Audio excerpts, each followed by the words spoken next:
സത്യം പറഞ്ഞാൽ ഞാനൊന്നും പഠിച്ചിട്ടില്ല എന്ന് തന്നെ പറയാം. എങ്ങനെയൊക്കെയോ പാസ്സായി പോരും. എങ്ങനെയാണ് ഞാൻ പാസ്സാകണമെന്ന് പോലും എനിക്കറിയില്ല. എന്നുവെച്ചാൽ ഒരു മാസത്തിൽ സ്കൂളിൽ പഠിക്കുമ്പോഴൊക്കെ ഗാനമേളയ്ക്കാണെങ്കിൽ നമുക്ക് ഉച്ച കഴിഞ്ഞിട്ട് പോയാൽ മതിയില്ല. ക്ലാസ് കഴിഞ്ഞിട്ട് അടുത്ത പ്രദേശത്തൊക്കെ ആണെങ്കിൽ 4 മണിക്ക് സ്കൂൾ വിട്ട് അതിന് ശേഷം നമ്മൾ ആ സ്ഥലത്തേക്ക് എത്തിയാൽ മതി. ദൂരേക്കൊക്കെ വരുമ്പോൾ കുറേ ആബ്സെൻ്റ് ആവും, കുറേ അങ്ങനെ ക്ലാസ് മുടങ്ങിപ്പോയിട്ടുണ്ട്. അപ്പോൾ എൻ്റെ കൂടെ പഠിച്ചിരുന്ന എൻ്റെ ഫ്രണ്ട്സ് നോട്ട്സ് എഴുതി തരും. പിന്നെ അവിടെ ട്യൂഷൻ പഠിപ്പിക്കാൻ 10th ആയപ്പോൾ അവിടെ ഒരു എക്സ്ട്രാ ട്യൂഷൻ തരാനായിട്ട് ഒരു ജോർജ് സാറ് വരുമായിരുന്നു സ്കൂളിൽ. സാറ് എനിക്ക് ഒരു വലിയ പ്രിൻ്റഡ് നോട്ട് ഇങ്ങനെ എല്ലാ സബ്ജക്റ്റും സാറിങ്ങനെ പ്രിൻ്റഡ് നോട്ട് എടുത്ത്, അന്നൊന്നും ആരും അങ്ങനെയൊന്നും ചെയ്യൂല. സാറതൊക്കെ എടുത്ത് എനിക്ക് കൊണ്ടുവന്ന് എനിക്കിത് പഠിക്കുന്നത് തുറക്കുമ്പോൾ തന്നെ ഉറക്കാൻ പറ്റും.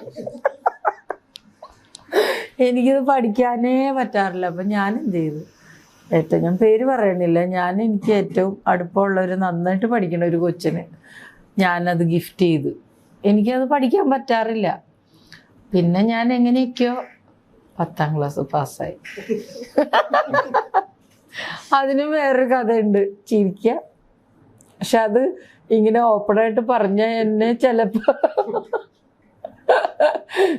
എൻ്റെ വീട്ടുകാർ തല്ലിക്കൊല്ലും. എന്തിനാ അതൊക്കെ പറഞ്ഞെന്ന് ചോദിക്കും. ഞാൻ 10th എക്സാം എഴുതി. അപ്പോൾ ആ വർഷമാണ് എനിക്ക് വലംപിരിച്ചെങ്കിൽ പാടിയിട്ട് ഫസ്റ്റ് പ്രൈസ് കിട്ടണത്. അപ്പോൾ ഗ്രേസ് മാർക്ക് എന്ന് പറഞ്ഞൊരു സംഗതി ഉണ്ടല്ലോ, ഇല്ലേ? അപ്പം ഞാൻ പരീക്ഷയൊക്കെ എഴുതി. അപ്പോൾ സാറിനറിയാം ഞാൻ ഒരുവിധം കുഴപ്പമില്ലാണ്ട് പഠിക്കും, എക്സാം പാസ്സാകും എന്നുള്ളൊരു ധൈര്യം സാറിനുണ്ടായിരുന്നു. അപ്പോൾ സാറ് ആ ധൈര്യത്തിലിരിക്കുകയാണ്. എനിക്ക് വലിയ ധൈര്യമൊന്നും ഉണ്ടായില്ല. റിസൾട്ട് വന്നപ്പോൾ എൻ്റെ നമ്പറില്ല, ഞാൻ തോറ്റു. അപ്പോൾ റിസൾട്ട് നോക്കാനായിട്ട് വേറൊരു സ്ഥലത്തൊക്കെ പോകണ്ടേ, അപ്പച്ചനാണ് പോയത്. തിരിച്ചു വന്നപ്പോൾ എനിക്ക് ഞാൻ തോറ്റെന്നൊന്നും ഞാൻ അറിഞ്ഞിട്ടില്ല. എനിക്ക് നല്ല ഭംഗിയുള്ളൊരു വാച്ച് മേടിച്ചിട്ടാണ് വരുന്നത് അപ്പച്ചൻ. അപ്പം മിനിമോളെ എന്ന് പറഞ്ഞ് വിളിക്കും ആ റോഡിൻ്റെ അറ്റത്ത് വരുമ്പോൾ. അപ്പം ഞാൻ എന്തോന്ന് ഇവിടുന്ന് വിളി കേൾക്കണം. അപ്പം അപ്പച്ചൻ ഭയങ്കര സന്തോഷത്തിലാണ് വിളിക്കുന്നത്. അപ്പം ഞാൻ പാസ്സായിട്ടുണ്ടാവും എന്ന് വിചാരിച്ച്. അപ്പച്ചൻ വന്ന് എന്നെ കെട്ടിപ്പിടിച്ച് ഉമ്മൊക്കെ തന്നിട്ട് അകത്ത് വന്നിട്ട് എന്നെ എന്നാ മോനൊരു ഗിഫ്റ്റ് ഉണ്ട് എന്ന് പറഞ്ഞ് തന്നു. നല്ല ഗോൾഡൻ കളറിലെ ചെയിനൊക്കെ ഇട്ട നല്ലൊരു വാച്ച്. എനിക്ക് സന്തോഷമായി, ഞാൻ ജയിച്ചല്ല. അപ്പം ഇത് തന്നിട്ട് പറഞ്ഞു കെട്ടാൻ പറഞ്ഞ് കെട്ടിയത് കാണിച്ചു കൊടുത്തു. എന്നിട്ട് എന്നെ ഇങ്ങനെ ചേർത്ത് പിടിച്ചിട്ട് പറഞ്ഞു മോൻ്റെ നമ്പർ അതിൽ കണ്ടില്ല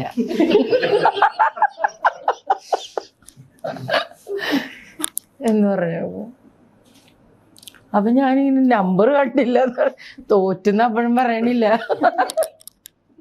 ഇപ്പം മനസ്സിലായില്ലേ എന്തോരം വിവരമുണ്ടെന്ന്. വിവരമുണ്ടായിരുന്നു.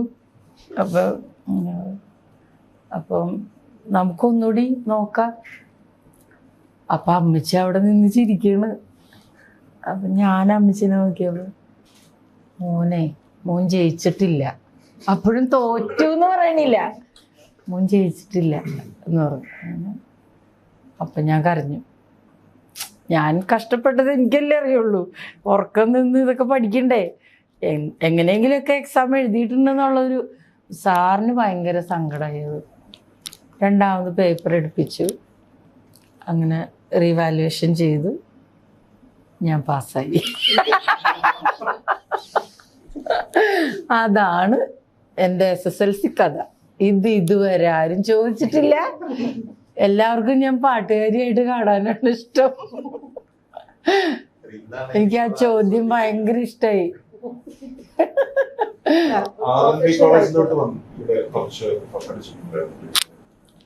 RLB കോളേജിന് അപമാനമാണ് ശരിക്കും. ഞാൻ പോയിട്ടേ ഇല്ല അവിടെ. പഠിക്കാൻ ചേർന്നു. അതുണ്ട്, വലിയൊരു കഥയാണ്. പക്ഷെ ഇന്ന് പറഞ്ഞു തീരുമെന്ന് അറിഞ്ഞൂടാ. അതായത് എനിക്കൊരു 10 വയസ്സ് ഉള്ള സമയം.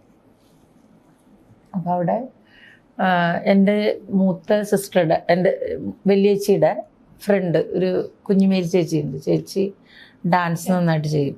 അപ്പോൾ കുഞ്ഞുമേരി ചേച്ചി ഡാൻസ് ടീച്ചറാണ്. പല കോൺവെൻറ്റുകളിലും ചേച്ചി ഡാൻസ് പഠിപ്പിക്കാൻ പോകും. എന്താ പേര്? സിതാര. മുടിക്കല്ലിലെ സിത്താരാണ് ഇത്.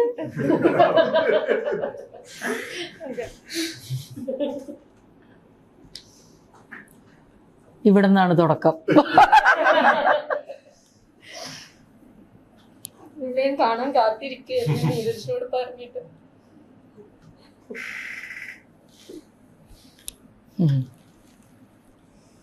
അന്ന് ഞാൻ ചെറുതാ, വളരെ 5ാം ക്ലാസ്സിൽ പഠിക്കുന്ന പ്രായം. അപ്പൊ ചേച്ചിക്ക് ഇവരുടെ ഡാൻസിന് പാടാൻ ആരുമില്ല. ഉണ്ടായിരുന്ന ആൾക്കെന്തോ അസൗകര്യം വന്നിട്ട് സാറിന് വരാൻ പറ്റിയില്ല.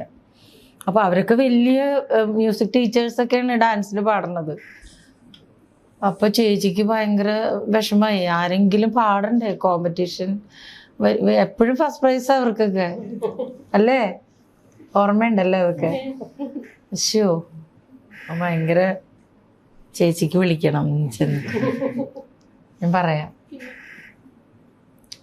അപ്പൊ ചേച്ചി വീട്ടിൽ വന്നിട്ട് അപ്പച്ചൻ്റെ അടുത്ത് വിഷമം പറയണ, എനിക്ക് ഡാൻസ് കോമ്പറ്റീഷനും പാടാനായിട്ട് ആരെയും കിട്ടിയിട്ടില്ല അപ്പച്ച.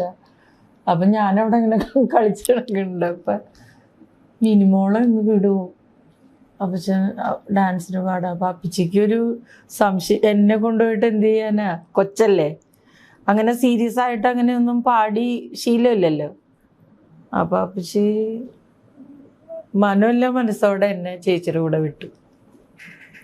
മുടിക്കൽ സ്കൂളായിരുന്നു, ക്യൂൻ മേരീസ്. അങ്ങനെ ഞാൻ ചേച്ചിയുടെ കൂടെ പോയി പാട്ടൊക്കെ പഠിച്ചു. എല്ലാ ഡാൻസിനും ഫസ്റ്റ് ആയിരുന്നു എന്ന് തോന്നുന്നു. കാലടിയിലോ അവിടെ ഏതോ സ്ഥലത്തായിരുന്നു, പെരുമ്പാവൂർ ആ സൈഡ്. അപ്പോൾ അവിടെ പല സ്കൂൾസിൽ നിന്നും ആൾക്കാർ വരും. ആരൊക്കെ മറ്റുള്ളവർക്കൊക്കെ വലിയ വലിയ സിംഗേഴ്സാണ്, വലിയ സാറുമാരൊക്കെയാണ് ഡാൻസിന് പാടുന്നത്. അപ്പം ഞാൻ ഇവരുടെ ഡാൻസിന്, ഇവരെല്ലാം ചെറുതും ഞാൻ.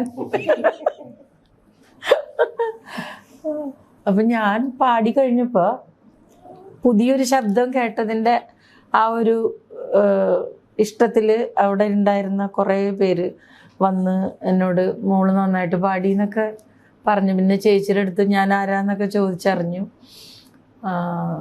അപ്പം അന്ന് ഞങ്ങളുടെ ഈ ഡാൻസിൻ്റെ കൂടെ ഓർക്കസ്ട്ര ഉണ്ടല്ലോ, ഹാർമോണിയം, പിന്നെ കോങ്കോ ഡ്രംസ് അറിയാമോ? 3 എണ്ണമുള്ള.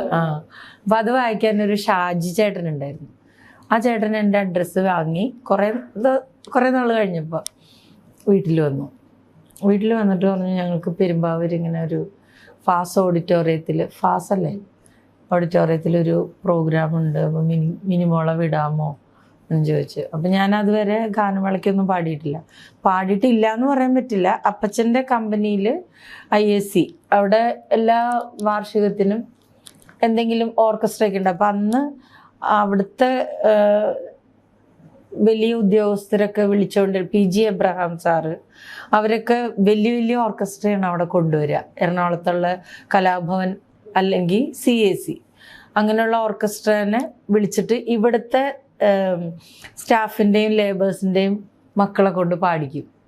അങ്ങനെ അപ്പം അങ്ങനെ 2 പ്രാവശ്യം ഞാൻ പാടിയിട്ടുണ്ട് അപ്പച്ചൻ്റെ കമ്പനിയിൽ. അതാണ് ആദ്യത്തെ ഗാനമേളകൾ. പിന്നീടാണ് ഈ സംഭവമൊക്കെ നടക്കുന്നത്. അപ്പോൾ അവിടെ ഷാജി ചേട്ടൻ്റെ കൂടെ ഞങ്ങൾ അപ്പച്ചനെ എന്നെ കൊണ്ടുപോയി. ഒരുപാട് പാട്ടുണ്ടായിരുന്നു പാടാൻ, കുറച്ച് പാട്ടൊന്നുമല്ല, 10-12 പാട്ടൊക്കെ അന്ന് പഠിച്ച് പാടി. പ്രോഗ്രാം നല്ല സക്സസ് ആയിരുന്നു. പിന്നെ അവിടെ നിന്ന് അങ്ങോട്ട് കേട്ടറിഞ്ഞ, അന്നൊക്കെ അങ്ങനെയാണല്ലോ, മീഡിയാസ് ഒന്നുമില്ലല്ലോ. അപ്പോൾ ഈ കാണാൻ വന്നിരിക്കുന്നവരിലും കലാകാരന്മാരുണ്ടാവുമല്ലോ. അപ്പോൾ അവർക്കൊരാഗ്രഹം, ഞങ്ങൾക്കൊരു ഗ്രൂപ്പ് തുടങ്ങിയാലോ എന്നങ്ങനെ തോന്നി. അങ്ങനെ ഓരോ ഗ്രൂപ്പുകളുണ്ടായി. അങ്ങനെ പല സ്ഥലങ്ങളിലും എനിക്ക് ഗാനമേള പാടാനുള്ള അവസരം ഉണ്ടായി.